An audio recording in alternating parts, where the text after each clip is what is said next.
All right, I think we're live. Maybe? Okay, thank you. All right, thanks everyone for your patience in moving to rooms, but nothing like a good switcheroo to get us started. So I'm going to try to make up the time, but we do have a lot of things to cover today. So before I start, I wanted to ask everybody if anyone had any questions based on anything we talked about last week. Is there anything that would need some clarification before we move on? No. Okay. I know a couple of you have tried to implement some stuff already from last week. All right. So this week, if I can get to the next slide. Here we go. So this week, the goal is to look at 2 ways to look at how variables are associated with one another. So we're going to talk about correlation and regression primarily, both the theory behind it and how to implement it in SPSS. And just as a reminder of our example data set that we're using, we've got data from 56 people, children and adolescents. Some of them are our control group, some of them are patients with epilepsy that are enrolled in one of our studies. And they completed 2 emotion recognition tasks while they were in the scanner, but we are just looking at their accuracy. So they did a face emotion task and they did a voice emotion task. And we had accuracy for each of the 5 emotions that were part of the task. And then last week we created an average accuracy variable for both of these tasks. So we now have a face average and a voice average variable in our data set from last week, right? Okay, so we're gonna go start cloud level for now. So first, when we're talking about any of these analyses, really what we're looking at is what model fits the world best. Okay, we're looking at to explain the things that we see in the world with statistics. Okay, so for example, my model might be eating ice cream will make me feel happy. I am a known Jenny's addict, so this is very true for me. And so I could go and collect data and have an ice cream and then note how I'm feeling. So it could be, okay, I had ice cream, I feel happy. Now the second time I might have an upset stomach. Maybe the third time also, because I go too often, then upset stomach again, maybe again happy. This is my data set, right? I'm trying to collect data to decide whether this model that eating ice cream will make me feel happy is actually true in the world, or it's close enough to what we're experiencing in the world, okay? Oh, that was one more. So a good fit or a good model is when there's a small difference between what I estimated would happen and what I actually observed would happen, right? So we're going to look at a couple ways in which we can determine the fit of our model, okay? So a simple model example, the simplest model that we can think of is looking at the mean of something, right? So we could ask 5 different people here to go get ice cream, how many, rate your happiness level, or in this case, let's just ask them how many ice creams you had in the last week, and they all have different moods. And we could say, okay, the mean ice cream that they had, if I took all 5, summed them up, divided them by 5, would be 2.6. Okay, but we can also plot it this way and say, okay, it's the number of cones for each little person's like one little column there, and plot how many ice creams they had. Here's my mean, 2.6. So the fit is the average difference between the fitted model, which is the mean line that we just plotted, and the observed data for each person, right? So the little dots compared to the mean. And that is another way of saying error. So every single model we will be looking at is looking at outcome equals the model that we've specified plus error. And our goal is to, if we have a good model, have small error. Okay, so this is just really cloud level, and we're going to put a pin to this, but we're going to come back to it a couple times. Okay, so how do we quantify how good our model is? So let's just put this up as a reminder. It's a couple ways. We could look at the deviance, so do each value that we got, each number of cones minus the mean, so that's what I had plotted there. You could also take the sum of each data point's deviance to look at the overall accuracy of the model, but you'll notice that because some values are negative and some are positive, our deviance value ends up being 0, which is hard to interpret. So another way people will do this is to do a variance. So you square the deviances first and then add them up. And by squaring it, you get rid of the whole negative versus positive value issue. Okay, so this is the equation for variance. But essentially, all of these things, when you hear variance and deviance, these are all just ways of quantifying how close your model is, your blue line is, to your observed data. Okay? And one that you'll probably be familiar with is standard deviation, which is the square root of the variance. And the idea behind that is that we want to return to the original units without the sum of squares. I'm not going to spend too much time on this, but I just kind of want to put this up there. When we're talking about these values, this is what this is representing. So a standard deviation that is a large value would mean that the values are far from the mean, right? We have all of these dots that we collected, the number of cones are far from that mean level, that blue line. But if we have a small standard deviation, the values are close to the mean. And so pretty much everybody has the same number of cones. All right, this is just a kind of way to visualize some of these variables that, not variables, but ways of describing our data. Any questions on that? Okay. So the next thing we want to do is that we want to generalize from a sample to a population, right? Because in all of the work we do, we cannot measure the population's value. We cannot sample every single person in the world and ask them how many cones of ice cream did you have in the last week. It's just impossible. So what we do is we gather samples of data. We try to get as representative of a sample as possible. So, and that is our proxy for our population.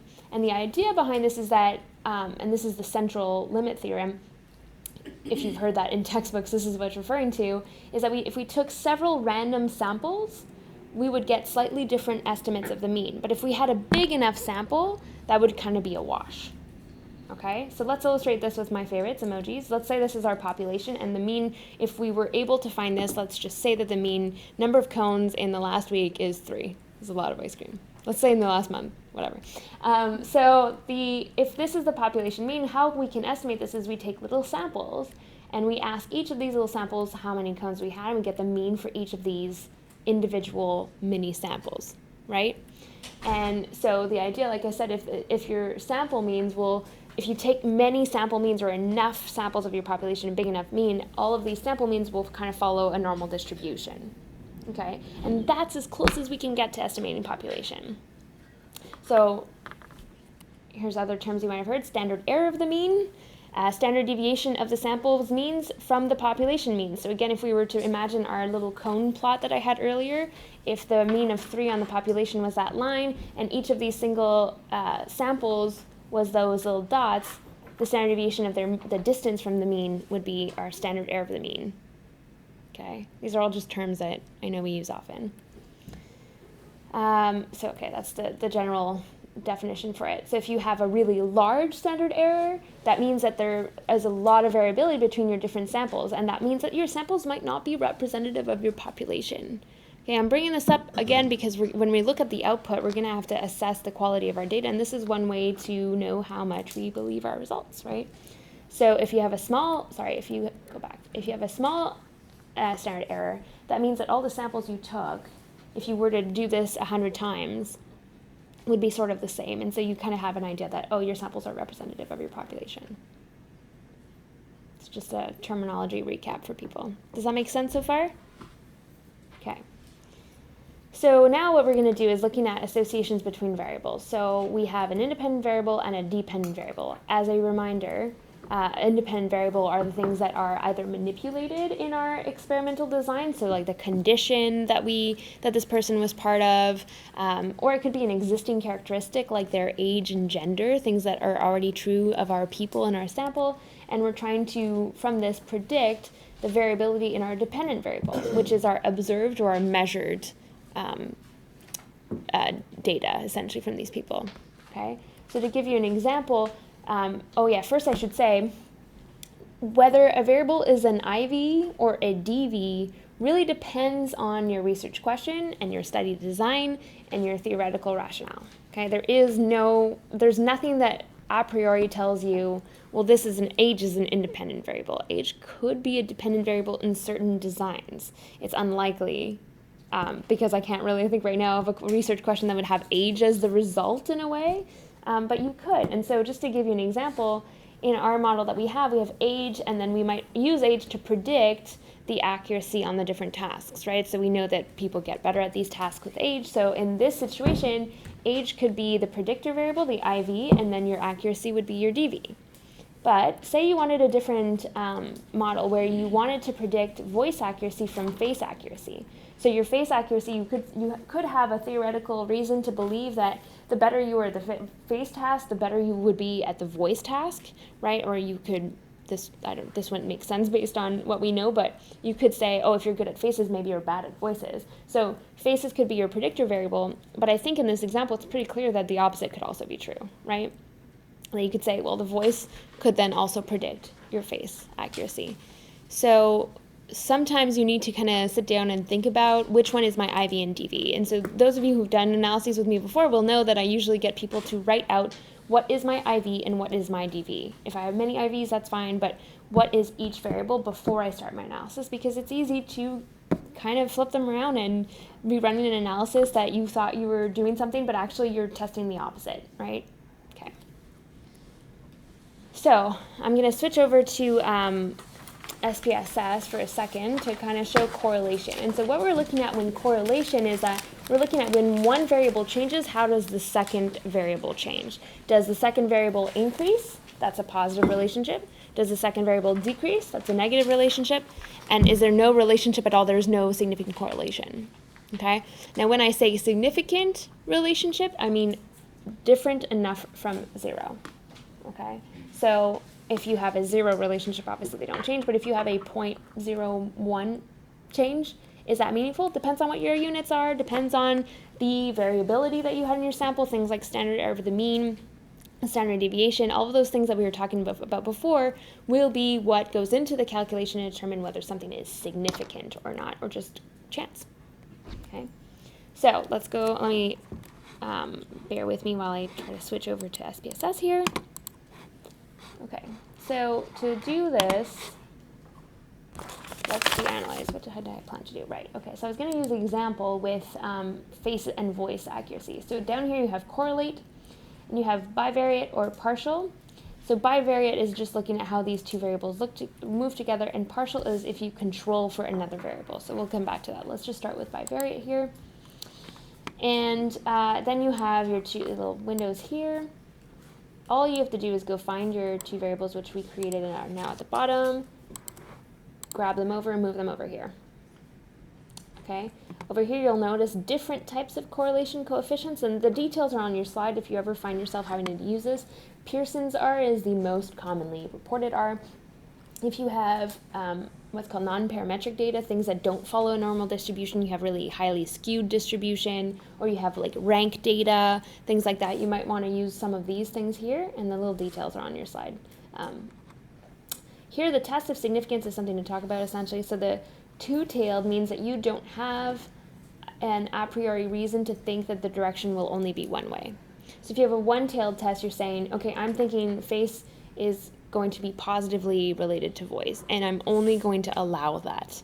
I'm not going to allow for the possibility that maybe there is a negative relationship between the two.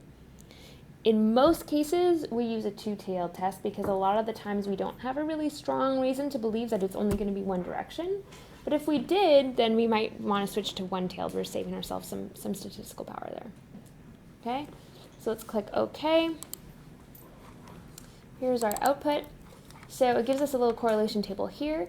Here on the rows you have the face and the voice average, and then you have the same thing down the columns. Here the diagonal is just its correlation with itself. It's always going to be 1. That's not helpful. And then because it's a 2 by 2, then these are the same. But essentially you want to go across the row, say face average is correlated with voice average 0.51. That's our R. So when you see in papers an R reported, that's the Pearson correlation. Okay, and it's positive. So what does this mean? How would I describe the relationship between the variables? Yeah, there's going to be active participation this week. I didn't tell you guys at the onset. Yeah. Space average increases, voice average increases. Yes, good job. Okay, and is it significant? Here's our answer. Yes, right? So significance is less than 0.5, right? Did I say this last week about the significance when it's 0.000 in SPSS? Did I make the comment? I don't think so. I used to write this as p equals 0. Wrong. Okay, this is p less than 0.001. Okay, there's no such thing as p0. It's just really, really small, and so SPSS just rounds it up to 0, which is less than 0.001 if you see this, which is highly significant. Okay, so basically we're saying that there's a positive relationship between the two. This is actually a pretty strong relationship. So in the slides I've put a sort of norms for this, like how big, what's a small correlation. It's a little bit field specific. So in psychology or any like developmental research, usually 0.5 is like a really big correlation because, as you all know, if we're measuring things about humans, there's usually a lot of noise in our data. It's not the same thing as measuring cells, that kind of all follow a similar pattern most of the time. So 0.5 is actually a pretty big correlation, and if you get something like that, you could be like, yes, all right, this is great. Although I did have a reviewer once tell me that this was a small correlation. It's like, I disagree. Okay, so one major thing I want to point out is that correlation is not causation. You guys have all heard this before. Just because something is moving with something else does not mean that it is causing something to move, okay? I'm bringing this up now because as we're going to go into regression, often we use the word with regression we call it a prediction, right? We are predicting something, and it kind of has a little bit of it kind of infers causation, this type of word, right? It almost sounds like we're saying that one thing is happening that will then predict something in the future. But regression, most of the time the way it's used, especially if we're looking at two data points that were taken at the same time, it's not prediction in the sense of a causal thing, okay? So even though a lot of us use the term predictions, we kind of should be a little bit wary of our verbiage, if you will, because it sometimes implies things that we're not testing. Okay, is everyone good with correlation? Question. Yeah. So if I were in a paper and I wanted to talk about this relationship between face average and voice average, if you were to give me a sentence, what would you say? Good question, I like that. So I would say the average on the face task was positively correlated with the average on the voice task. That's in your results section. How do I describe it in the discussion? I would say that you could say there's a positive association between the two, and then what that means is that people who were good at the face task were also good at the voice task. People who were not good at the face task were also not good at the voice task. Okay, so this might be common knowledge for everyone, but typically in the results section, you just give the stats, you don't interpret. You just say there's a positive correlation, done. And then in the discussion, you can go on and say, well, that means that the people who had this one skill also probably had this other skill. Gotcha. Does that make sense? You have to say, for every whatever unit of increase in this has this unit increase in this, p-value less than 0.5. Yeah, we're going to get into that more in regression, the whole how much unit change there is. Correlation is the magnitude of the change. Gotcha. But we will get to units right now. So in regression, they give you a little bit more information to be able to talk about the unit change. But at this point, we just say that. Yeah, at this point, it's just kind of a magnitude. But yeah, good question. So, okay, let's go back to my PowerPoint here, and let's just talk about the theory behind regression a bit. Can you comment on the effect size? Like, you just said that 0.5 is... I would say if I were to write this in my discussion, I would say it's strongly related. Yeah. And the p-value being quite robust, I would not hesitate to say this. There's a strong relationship between the two. Okay. Where's my mouse now? Okay. Any questions? Oh, here's a good, so I kind of said this more eloquently on my slides, I suppose, but basically the magnitude of the change is basically in a proportionate amount, like a proportion.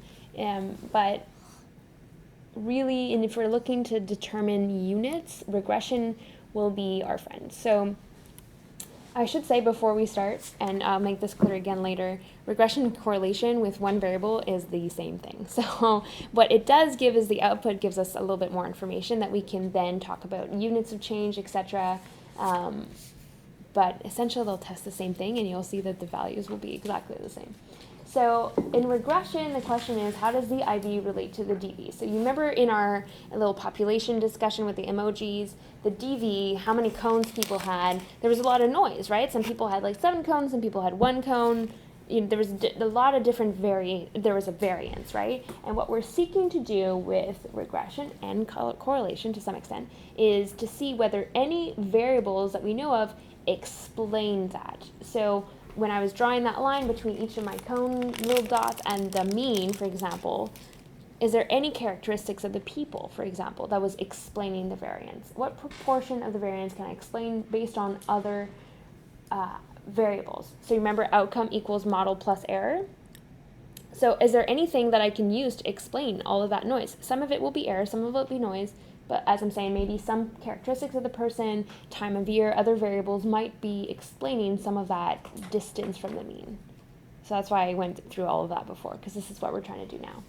Okay, so you might hear bivariate regression where there's one IV and one DV. You might hear multiple regression where there's many independent variables trying to predict the variance in the DV.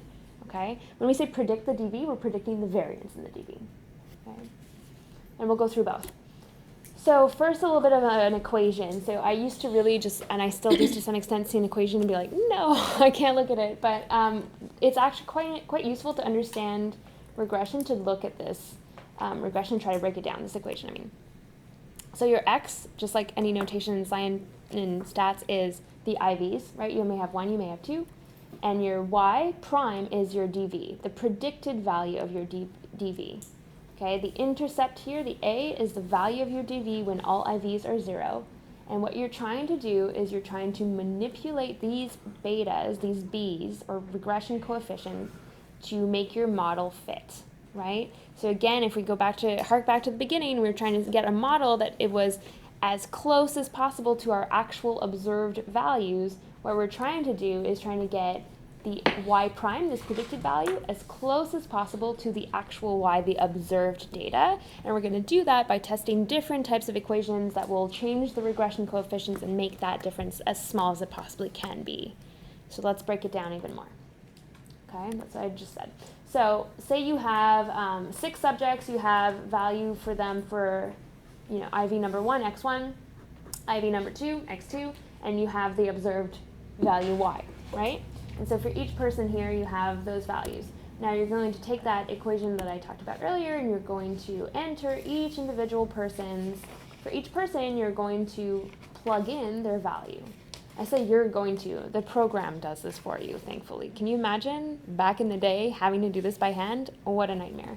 So, and you're going to calculate, if I put in, I have an A value, I have a B and a B1 and a B2, if I plug in my people's actual data in X there, I'm going to get a calculation, that a result that is y prime, okay?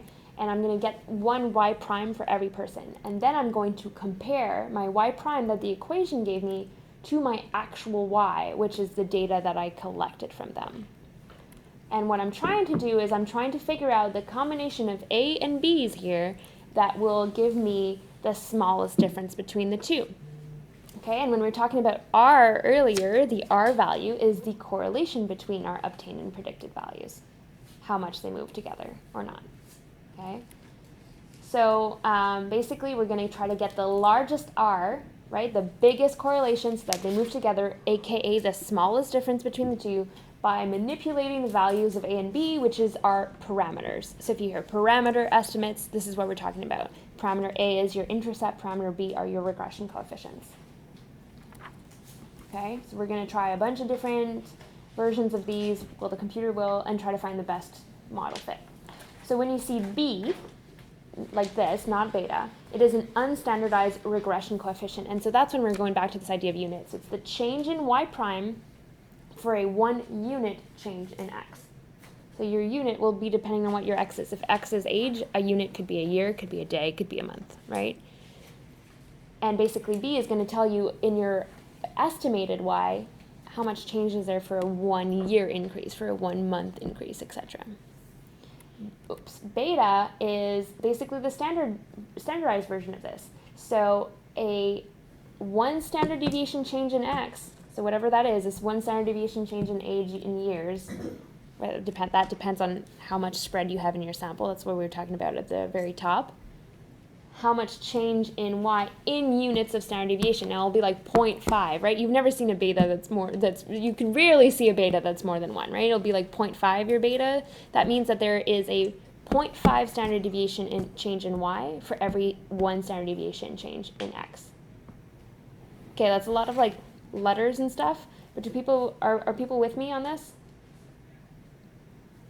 Okay, that's just theoretically what we're attempting to do. Let's go do it.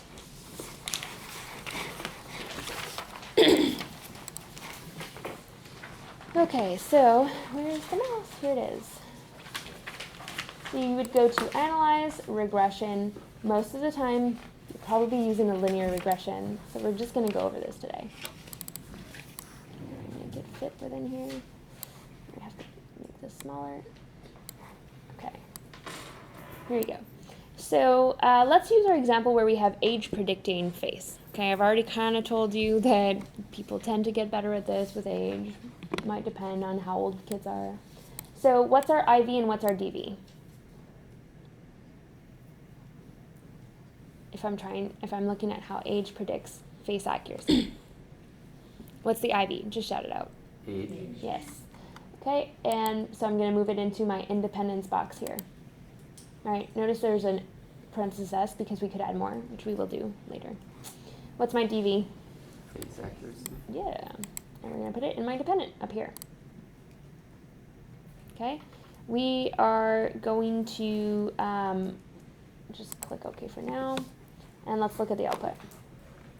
So this is a summary of the variables that we entered. Our dependent variables listed here, and we entered age as our independent variable into our model. Okay. Now we have a model summary up here, okay, which is, here's our R, here's that correlation between our estimated and our predicted y prime. R squared, I forget, I put the definition of this on the slide. Can I just peek over here? Okay, so this is something that is a easily forgettable definition, but it's basically looking at how well your model fits your data.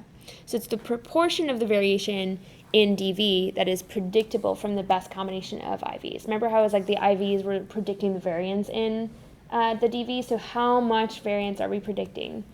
Not a ton, right? Really not a lot. And your adjusted R squared, this is when you have multiple IVs, you should be looking at the adjusted I squared instead. Okay. Now down here, we have our overall model. This is you'll notice it's called an ANOVA because the next blow your mind thing is that not only regression and correlation are the same, but ANOVA and regression are the same. We'll get into that next week though. So basically what you want to look at in this box here is your significance. So this is your overall significance of your model. Is it significant? No. So age does not predict face accuracy in this sample. Okay, now looking down here, you have your coefficients. So that's where you get things like the unstandardized and the standardized coefficients, the B's in the equation, right? You'll also get the A, so it's hidden here in under constant. That's really another word for intercept. So this value here is our intercept. So you've seen these scatter plots before, right? They don't usually start at 0. This value is the value of the IV when all DVs are 0. The other way around. The value of the DV when all IVs are 0. So that's good if you need for the equation, but down here is what we're looking at. So we have our unstandardized coefficients here, the standard error of that parameter, and its standardized version of this, 0.5. You'll notice the significance here is the same as up here because when you have a model with only one predictor, both of these things are the same. And you may have a situation where you have two predictors where your overall model is significant and only one of the predictors is contributing significantly to predicting the variance. Okay, but in this case, because we only have one variable, they're the same. So what is this telling us here? What is the B telling us? So if you'll remember, B is how much unit change in Y prime is there for each unit change in age. Now I have age entered as years. What does this mean? For each year you increase, you're increasing your accuracy by 0.003. That's right, exactly. Now, you could have a situation where that makes sense, right? Because we kind of understand this, really, like that's a good one.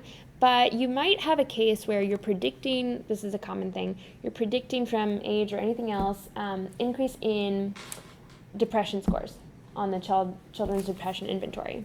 What does a 0.003 increase mean? Nothing, right? We have no way of contextualizing that in a meaningful way.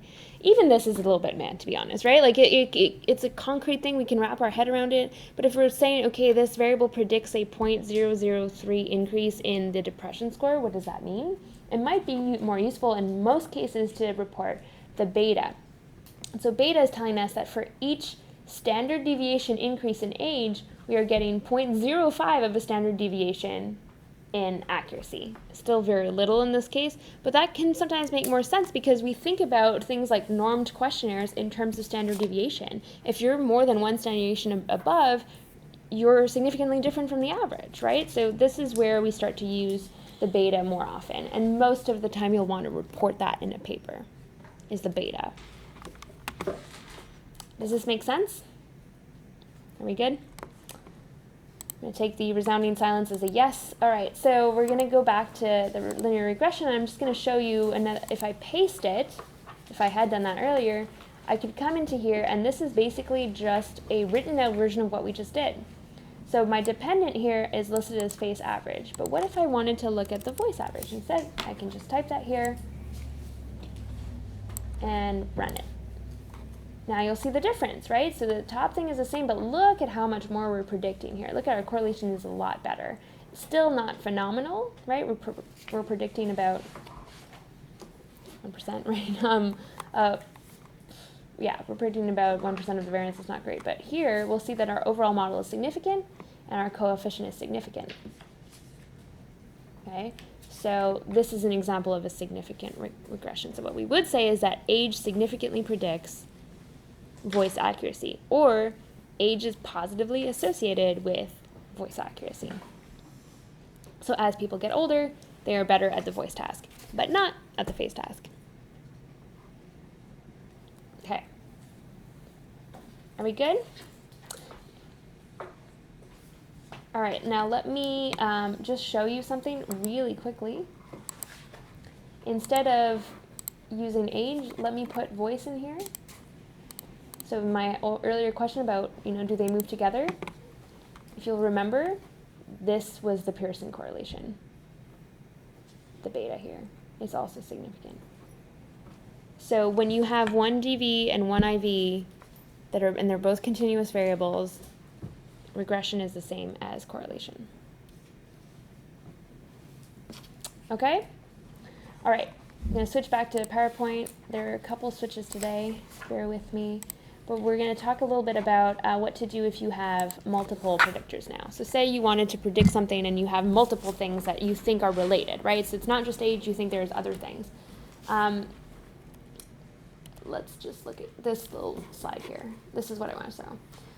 So you have your DV in green, and then you have multiple IVs. And like I said earlier, we're trying to basically think of this as a piece of pie. How much variance in this can be explained by each IV? And we're going to try to attribute some of this variance to different IVs. Now when we only had IV1, this area here was all attributed to IV2. But what if we, to IV1, sorry. But what if we had a second predictor? Which IV basically gets credit for this section here? Do you give it to IV1 or do you give it to IV2? Right? So this, when you'll go into this, earlier you might have seen there's a little menu to break down, and you can choose stepwise, backwards, forwards. Essentially, the standard method that we just did is that we're entering all IVs simultaneously. They both contribute to the R squared, like B and D over here, they both contribute to how much of this we are predicting, but they're not assigned to an IV. But the problem is that we're now underestimating how much each IV was contributing, right? Because IV1 only got credit for A, and IV2 only got credit for C, and nobody got credit for B and D. Okay? Now, when is this a problem? When your two predictors you're putting in are highly correlated, right? So you can see IV1 and IV2, they overlap a ton, and so there's a big chunk B that's just gone missing. When IV2 and 3, for example, that might correlate a little bit, but not so much. Essentially, we're just losing this little piece of the pie, okay? So when you have highly correlated, so one of the ideas is you don't want to put highly correlated IVs in there, okay? Unless you want to show that one IV above and beyond the contributions of the other IV is contributing to variance. So for example, depression and anxiety often correlate, right? So if you, particularly in adolescence, if you have a high depression score, a lot of the adolescents will have also a high anxiety score. What do you do in a model, right? You might want to put both of them in, but then if you're actually interested in how much these two are predicting the DV, you might be underestimating how much depression and anxiety both contribute uniquely, right, with a standard entry method. However, you might have a question where your question's about depression, right? But you had collaborators or reviewers tell you, yeah, but is it maybe just because of anxiety? Like maybe it's not depression at all. Maybe it's the anxiety that's driving this association. Then you might say, hey, I'm going to actually put them in both of the method in the model at the same time. And if this piece is significant here, the A that was attributed to depression, say IV1, above and beyond what IV2 was contributing and everything else that got nixed from their overlap, then you can say, all right, depression was predicting my variable above and beyond the contributions of anxiety because I entered them simultaneously in the model, and that A piece was still significant. So there could be times where you want to use this to your advantage, right? But be aware, if you're doing this typical regression, that's what you're asking the model to do. Now, if you had a reason to believe that one of them should take the credit more than the other, you could use these blocks here. So you have block 1 of 2, and then you could say next, and then add the second variable in the next block. And that's telling SPSS the order in which you want to attribute credit to that variable. So it'll take IV1, for example, give it all A and B, and then IV2, it'll get C and D only, and then IV3 will only get E. Okay, so that really is if you have a theory. It's not a common thing to do. But if you have a theory that tells you this IV should get all the credit before the second IV does, then you could use that. Or you could do stepwise regression, which you may have heard of also, and that's where you're not specifying the order of entry based on your theory. You're not giving it the order, block 1 of 2, block 2 of 2. You are asking the model basically to give credit based on how correlated that IV is with the DV. So this is just the rule, like the most correlated IV will get most of the credit. Okay? And you can specify if you want it backwards, so the smallest correlation gets most of the credit, or forward. Does everybody understand this concept of overlapping IVs, multiple predictors in a regression, multivariate regression? Everyone's getting this? Okay. Can you elaborate on what you mean by credit a little more? Yeah, so you know how we were looking at the beta and the B's for each predictor? Mm-hmm. Basically, it's going to pretend that this IV this part doesn't exist. Okay. So it's going to give you a smaller beta. It's going to say that your variable is predicting less of the variance because some of the variance that was predicted by both is getting mixed out. I can't really explain this mathematically, but conceptually that's what's happening. So can you give examples of like when you would use each of the things? Yeah, so standard is a lot of the people, those are the ones I gave. This is the most common method.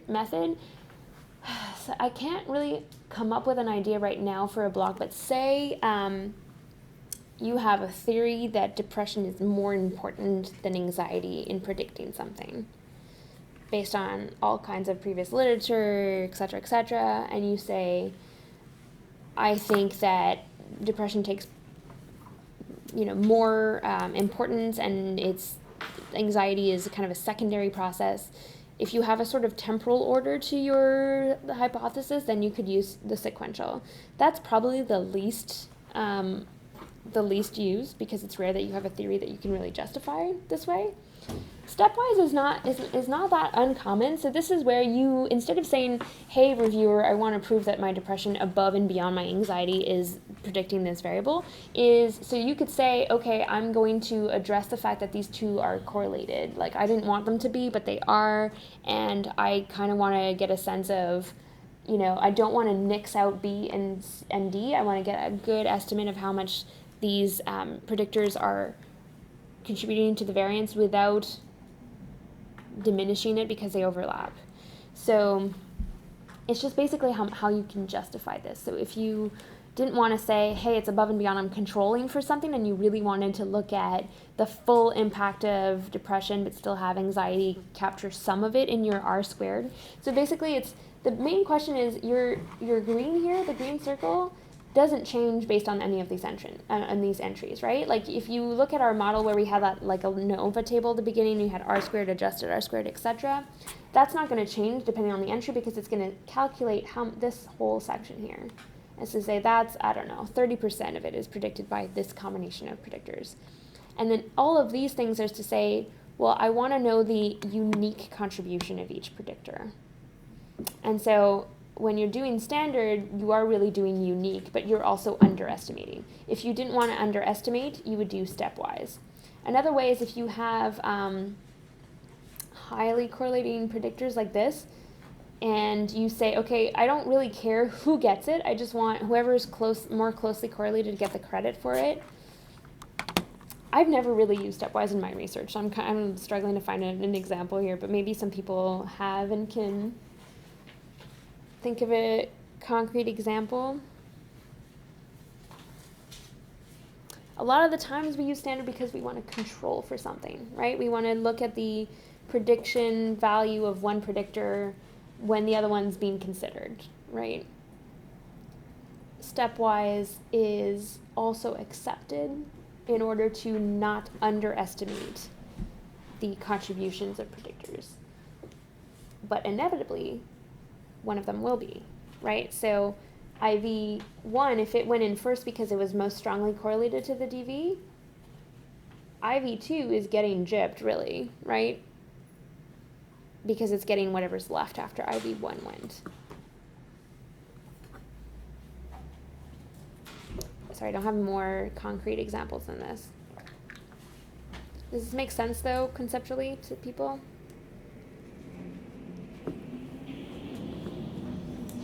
Another question too. I've seen in some studies people will do correlations with all their independent variables and then only put the ones that are significantly correlated into a regression. Yes. And then other papers where people just put them all into their Yeah. regression. Do you have thoughts on that? So I don't. Okay, so, all right, if you do a first pass like this, right, only the correlated variables are going to go in the full model. Usually that's because you have too many variables to put into this, right? As you can see, the more variables I'm putting in, the more maybe the piece of the pie will be explained, but the smallest each little individual predictor is contributing, right? So you might be underestimating, especially if you're using standard, you might be underestimating how much each individual predictor is important because they're all kind of clustered, right? There's just too many. You're explaining a lot of your model, but you can't tease out which one is actually doing the work. That might be a good reason to use stepwise, actually. So sometimes people will try to cull down their model by first running the correlations and then saying, okay, well, all of these they weren't even correlated. They're barely overlapping with the green, so we just kind of dump them. However, it's a little bit cherry picking in some cases, right? You might want to do that in order to show, like, if a reviewer was like, hey, you didn't put gender in, and you're like, yeah, but it's not correlated, so we didn't put it in, then that's a little bit more of a, like, post hoc decision. Sometimes it can feel a little cherry picky if you're like, I'm only going to make my model with the ones that already overlap and like, look how good my model is. It could be justified, but sometimes it could not be, especially if you're just throwing everything at the kitchen wall, at the kitchen sink, and then hoping that something comes in, right? The other example you gave is just to put everything in, and so that might be the more like kosher. There's no theory. We're not pre-picking our variables, but you run the risk of underestimating something and then getting a false positive result. So I think there's no real rule of thumb, but I think the question here has to do with how many predictors are we talking, right? If we have, and I've seen papers have like 20 predictors, we're not going to see anything individually, right? You're going to be underestimating each individual predictor's importance. This might be a case where you want to at least show to the readers that these other ones weren't correlated, and so we didn't use them because we didn't think that they were relevant. It's not that we're like picking our variables randomly. We had a reason they weren't correlated. We're going to move on. It kind of depends on how you're framing this, right? And how like kosher you're being really. What's your question? What are you trying to do with these variables? What are you trying to predict? Do you have a theory, or are you exploring? Does it make sense to exclude some variables? Or does it, all variables theoretically are important and then some just statistically didn't end up being important, then we can drop them? Yeah. No, I was just thinking about the question, like the whole cherry picking. I would say you probably shouldn't do that because one, you have to use theory. First off, when you put these things on a model in the Yes. first place, you have to justify even why they're in the model. Yeah.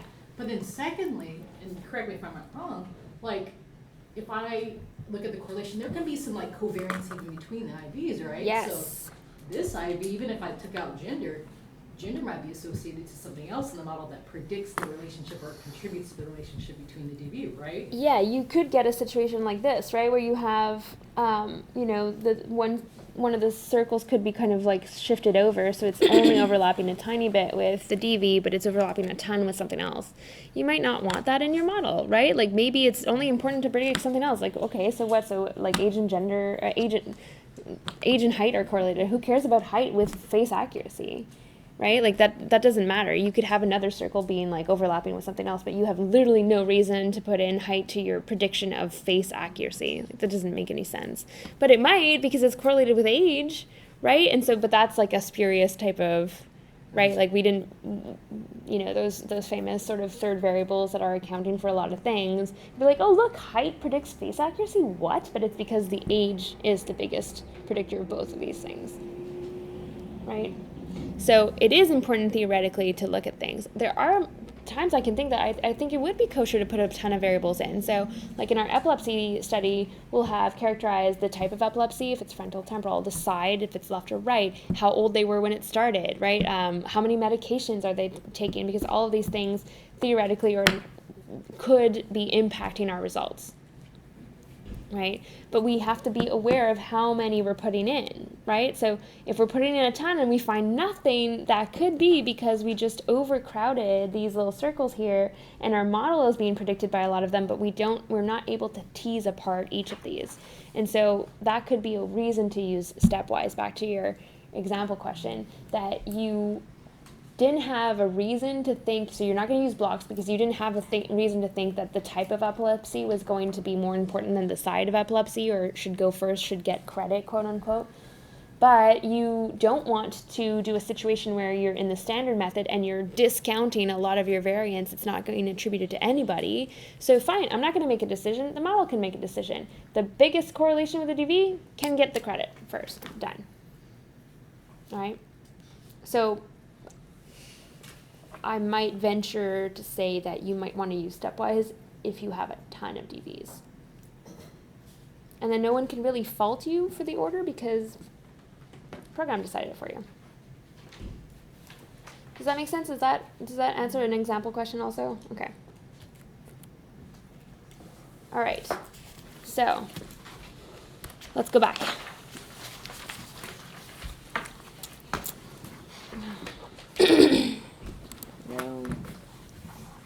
Now let's add in a variable so we can do, so regression, we're going to stick into linear, and now we're just going to move in something else, right?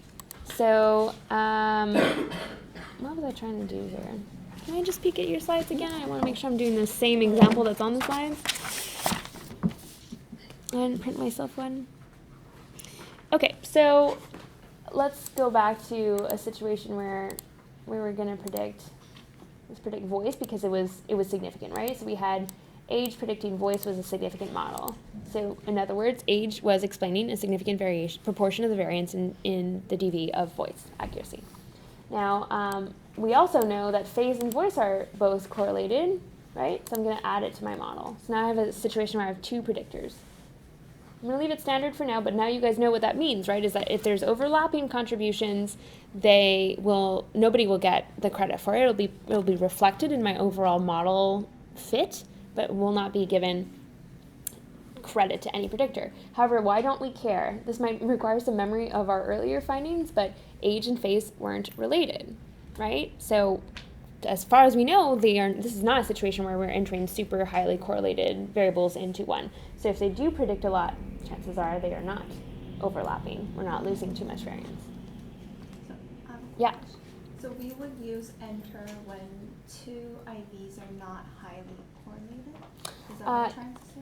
Or? You could. So in this case, because we know that the two IVs are not highly correlated, we are not concerned about, that B section being nixed out. We're not too worried about that. This is a perfect way to use standard.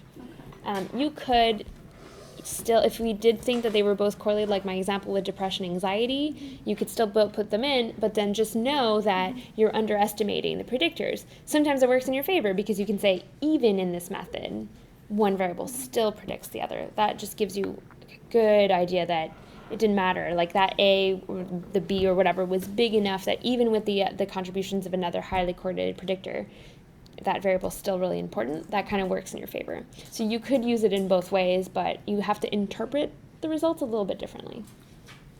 Or just know at least when you're...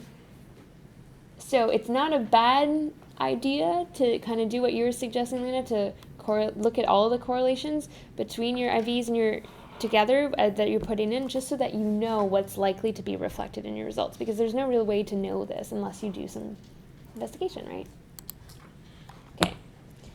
So here's our output. So here you'll see we just added this extra variable in our model, and our R squared improved significantly, right? Because earlier it was a lot smaller than this, but now because we know that our two IVs are not predicted, the bigger portion of that green square is being explained.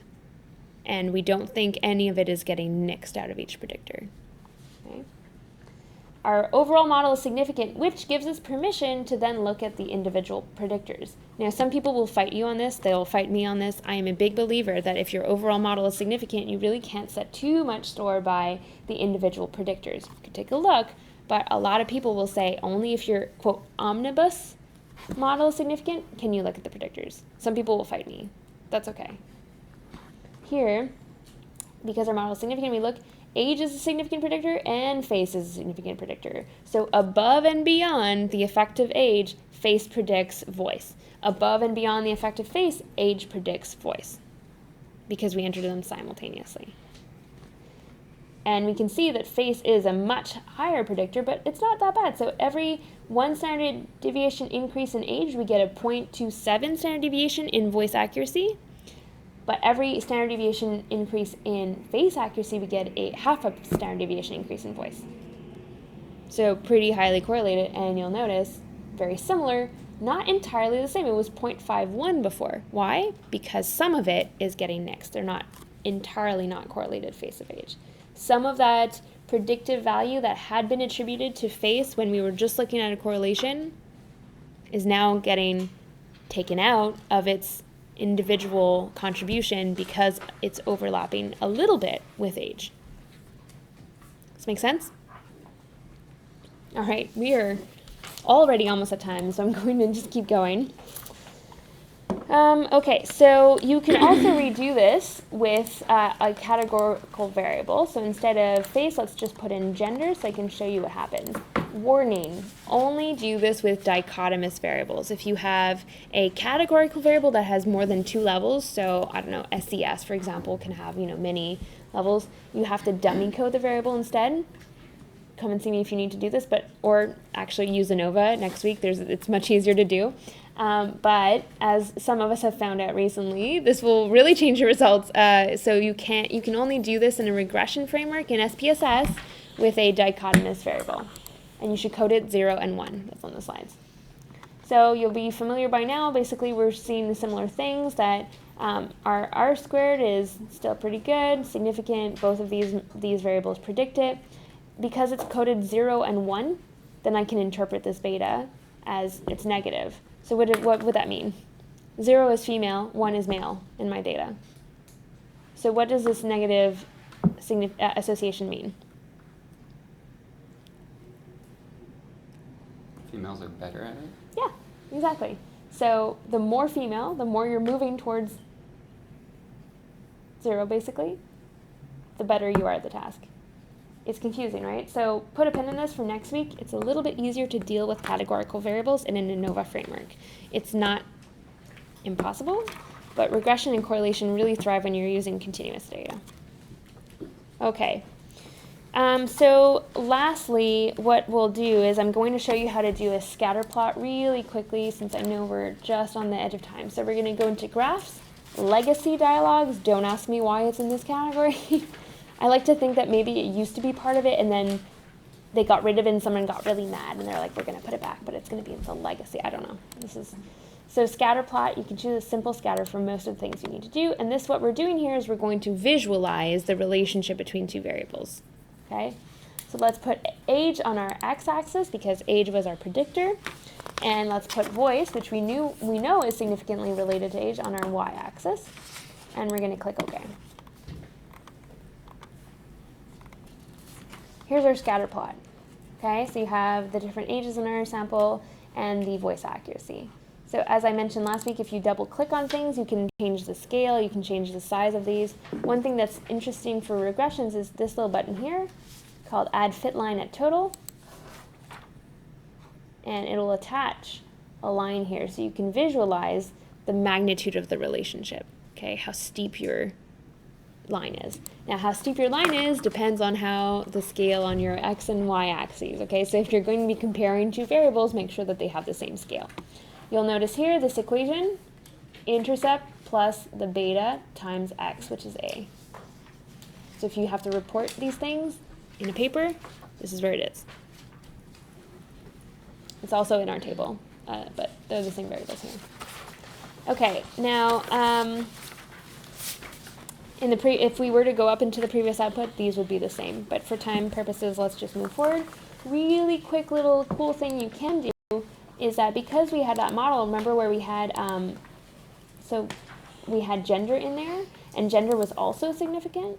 What we can do is go back to our graphs, legacy dialog, scatter dot, and say, all right, show me who's male and who's female. And you can do set markers by. Okay. By doing this, if you click OK, you get the same thing, but now they're colored differently. So you've got the female and male here. Now, if you go here and you click next to it, it says fit line at subgroups instead of at total. I'm gonna do this here and unclick this so that we don't have the equation on top of it. Basically, you're seeing the slope of the relationship for both groups. Big, big, big warning. This is not comparing the slope of both groups. This is not saying that the slope of females is steeper than the slope of males. It's just illustrating it. We have not performed a formal comparison. I will show you how to do that next week.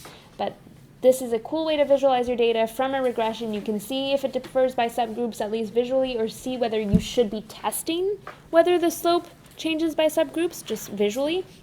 If you've got a graph and both groups aren't on top of it, don't even bother, right? They're probably not going to differ. But if you're seeing visually at least that there's might be a difference there and that's something that you're interested in, then you're going to formally test it by adding the interaction between the group and the X, the age, to your model. And that's something we'll do in the ANOVA framework. You can do it in regression, but it's a lot more complicated. Last thing, if everyone have one more minute. If you wanted to get a sense of just the impact of age, not the impact, but just visualize the relationship between age and the voice accounting for gender, you can do what's called creating a residual. And so you have to go back to your regression actually for this. And so you have your two IVs predicting your DV. You want a residual of just age, which means age taking out all of the other predictors that we were talking about in our model, like gender. So what you've got to do is the IV remains gender, but now you're predicting age from gender. This is all in your slides. I know I'm going quickly, but it's in your slides. Nope. In save, you're going to ask it to save the standardized residuals. We're almost done, I'm sorry.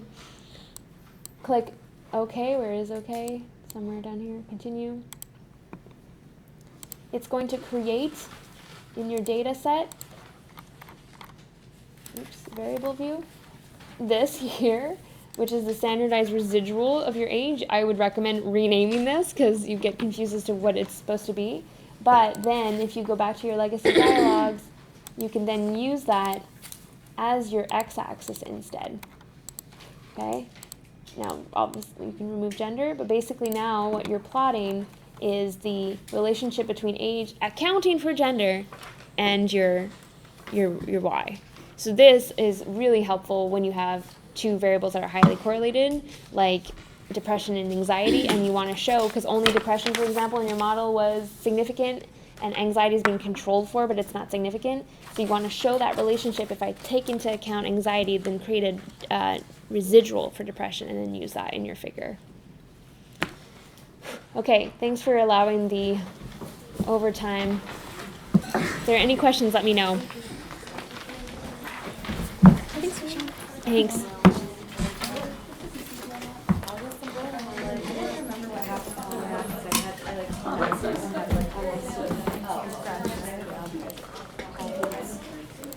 Thank you. Yeah, thank you.